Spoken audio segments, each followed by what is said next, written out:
औज़ुबिल्लाहिमिनश्शैतानिर्रजीम बिस्मिल्लाहिर्रहमानिर्रहीम यासीन वल क़ुरआनिल हकीम इन्नका लमिनल मुरसलीन।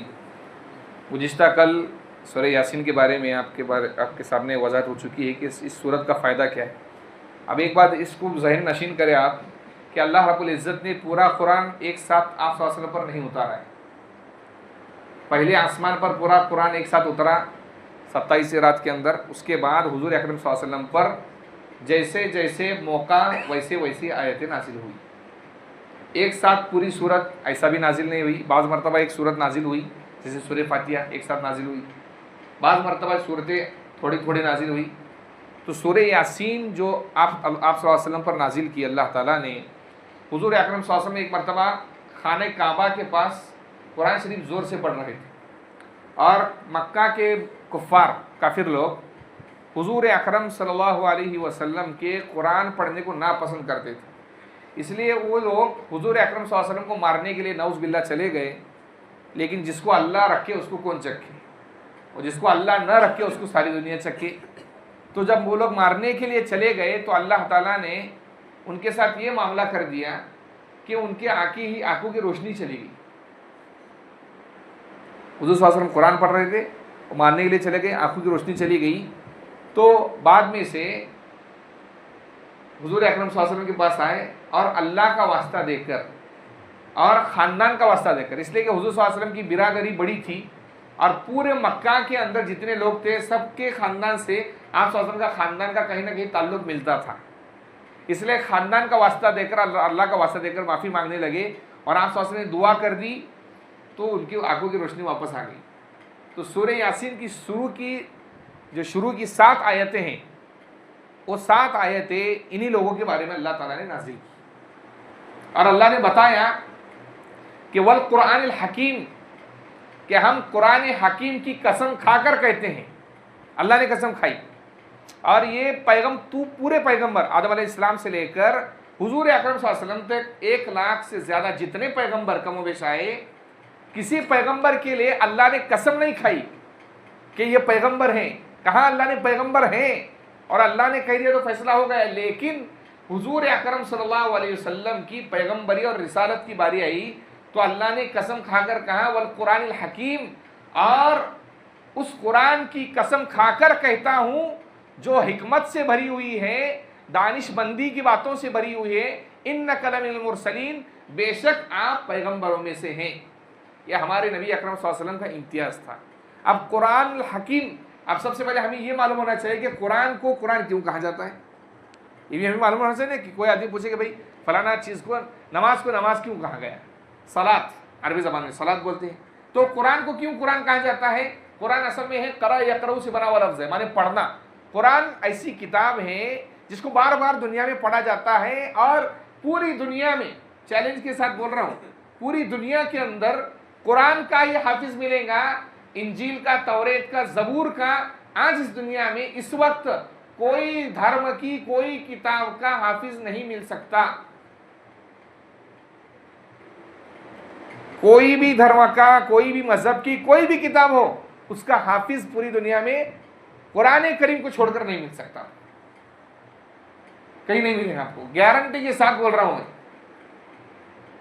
और कुरान को बार बार पढ़ा जाए। आप देखिए कोई भी किताब लीजिए, आप कहानी की, वाकयात की कोई भी किताब लीजिए, आप उसको एक बार पढ़िए, दिल नहीं भरा 2 बार पढ़ो, 100 बार पढ़ो, 50 बार पढ़ो, एक बार बोलेगा आदमी कि यार बस आप। लेकिन कुरान करीम को बचपन से हम पढ़ते हैं, मौत तक पढ़ते हैं, लेकिन हमारा दिल कभी भरता नहीं है। कुरान के माने जिसको बार बार पढ़ा जाए, कुरान के माने जिसको बार बार पढ़ा जाए, लेकिन आदमी का दिल कभी उससे भरता नहीं। ये कुरान करीम की जिंदा करामत है। ये कुरान करीम की क्या है बोलो, जिंदा करामत है। और कुरान के साथ अल्लाह ताला ने अल हकीम का लफ्ज जोड़ा। हकीम बनना है हिकमत से। हिकमत किसको कहते हैं। हिकमत कहते हैं किसी काम को इल्म के साथ अकल को मिलाकर तजुर्बे की रोशनी में दुरुस्त करने का नाम हिकमत है। किसी काम को इल्म के साथ अकल को मिलाकर तजुर्बे की रोशनी में दुरुस्त करना, इसको हिकमत कहते हैं। जैसे मैं आपको समझा देता हूँ, बाज़ लोगों को इल्म होता है लेकिन अकल नहीं होती। इसलिए हमारे उस्ताद हज़रत मौलाना अब्दुल फलाही साहब रहमतुल्लाह अलैह फरमाया करते थे, यकमन इल्मरा दहमन अकल बायत, फारसी जबान का जुमला है ये। 1 किलो इल्म अगर खर्च करना है तो 10 किलो अकल लगती है उसको।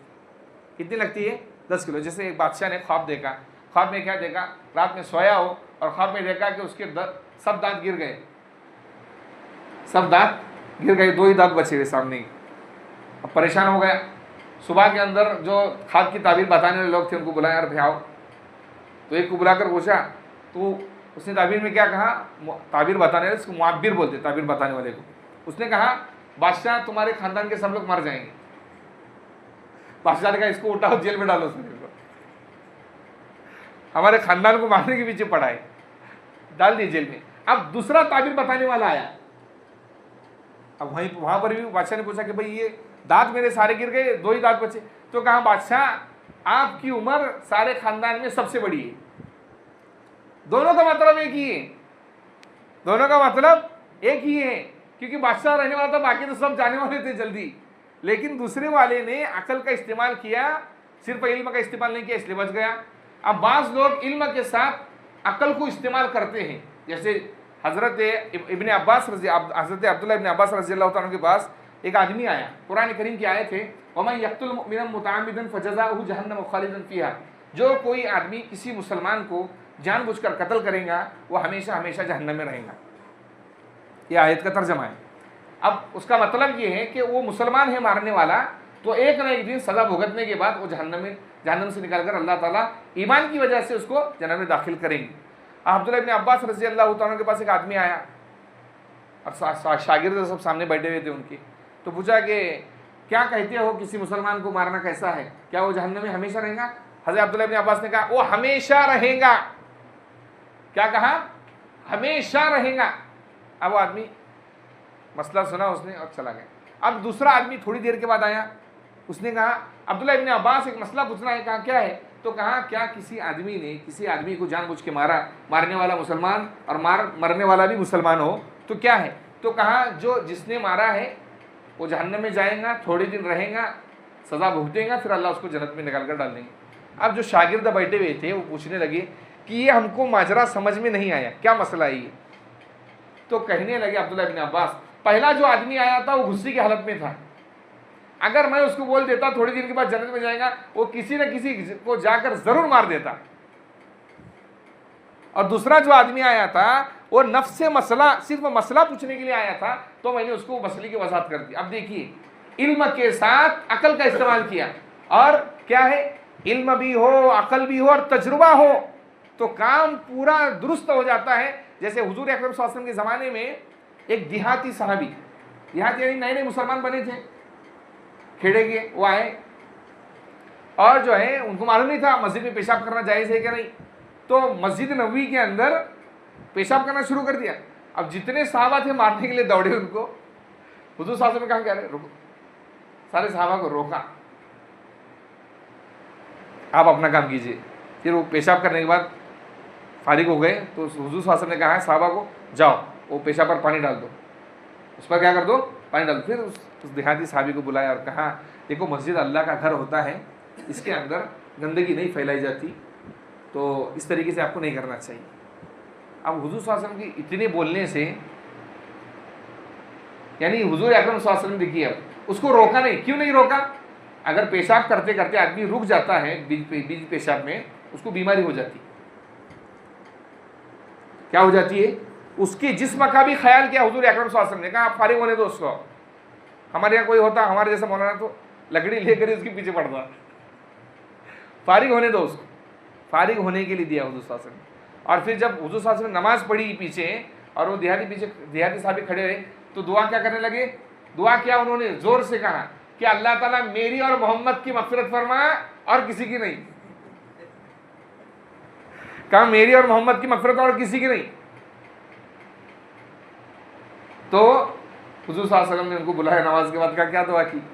तो कहा, इसलिए दुआ की मुझे आपसे मोहब्बत हो गई, आपने मेरा ख्याल रखा। तो हुजूर सल्लल्लाहु अलैहि वसल्लम ने कहा कि भाई अल्लाह की रहमत बहुत बड़ी है, सबके लिए मांगो। किसकी मांगो? तो काम हुजूर अकरम सल्लल्लाहु अलैहि वसल्लम का इल्म भी था, अकल भी थी और तजुर्बा था, तो काम पूरा क्या हो गया? दुरुस्त हो गया। कुरान करीम को अल्लाह ने हकीम कहा, इसके अंदर इल्म भी है, अकली दलील भी है और तजुर्बे की बात भी है। आज से तकरीबन 10 साल पहले किसी साइंसदान ने एक किताब लिखी है, अल्लाह ताला बच्चे को पैदा करते हैं तो माँ की 3 अंधेरे के अंदर उसको पैदा करते हैं। उसने उस किताब को लिखने के बाद जब उसको दुनिया की तरफ से अवार्ड दिया गया तो अवार्ड लेने के बाद उसने एक बात कही, मैंने जो तुम्हारे सामने पेश किया 1400 साल पहले कुरान करीम में अल्लाह ने उसको कहा, यखलुकुकुम फी बुतूनि उम्महातिकुम खल्क़म मिन बादि खल्क़िन फी ज़ुलुमातिन सलास। अल्लाह वो है यखलुकुकुम जो तुमको पैदा करता है, फी उम्महातिकुम तुम्हारी माओं की गोद में, बाद खल्क़िन के एक तखलीक के बाद दूसरी तखलीक, यानी पहले खून का लोथड़ा रहता है, फिर उसको हड्डियों में तब्दील करता है, हड्डियों पर चमड़ा चढ़ा देता है, फिर चमड़े के बाद साख्त बना देता है। अल्लाह कहते हैं फी ज़ुलुमातिन सलास, 3 अंधेरों के अंदर अल्लाह बच्चे को माँ की पेट में पैदा करते हैं। साइंसदान कहने लगा मैंने तो अभी रिसर्च किया, लेकिन जब मेरी रिसर्च खत्म हुई और कुरान करीम को जब मैंने पढ़ा तो मैं समझ गया कि 1400 साल पहले अल्लाह ताला ने इसको यहाँ पर कुरान हकीम में बयान किया है। तो इसलिए कुरान करीम को हकीम कहा जाता है, यानी इसके अंदर हिकमत भरी हुई है, दानिशमंदी और अक्लमंदी की बातें भरी हुई है। इसलिए अगर हम कुरान करीम को सही मतलब के साथ, सही तर्जमे के साथ पढ़ेंगे तो हमारे अंदर भी अल्लाह ताला वो काम को मुंतकिल फरमाएंगे। इसलिए अल्लाह ने तीसरे पारे के अंदर जो आज हम तरावी के अंदर सुने उसके अंदर अल्लाह ने फरमाया युतिल हिकमत मन यशा, जिसको अल्लाह चाहते हैं हिकमत देते हैं। वमन युतल हिकमत फ़क़द ऊतिया खैरन कसीरा, और जिसको अल्लाह ने हिकमत दी उसको सबसे ज़्यादा भलाई अता कर दी। तो ये वल कुरानिल हकीम, यानी हमको इससे क्या सबक दिया अल्लाह ने, कुरान जैसे हकीम है उसके अंदर हिकमत की बातें हैं, और इसके अंदर जो अल्लाह ने कलाम फरमाया हर एक आयत मोजज़े की ताकत रखती है, इसके अंदर निशानियां हैं। समझने वालों के लिए ऐसे ही हमें इसको समझकर अपने अंदर भी हिकमत पैदा करने की ज़रूरत है दीन का काम करने के लिए, और अपनी ज़िंदगी बचपन से लेकर जवानी और जवानी से लेकर आखिरत तक और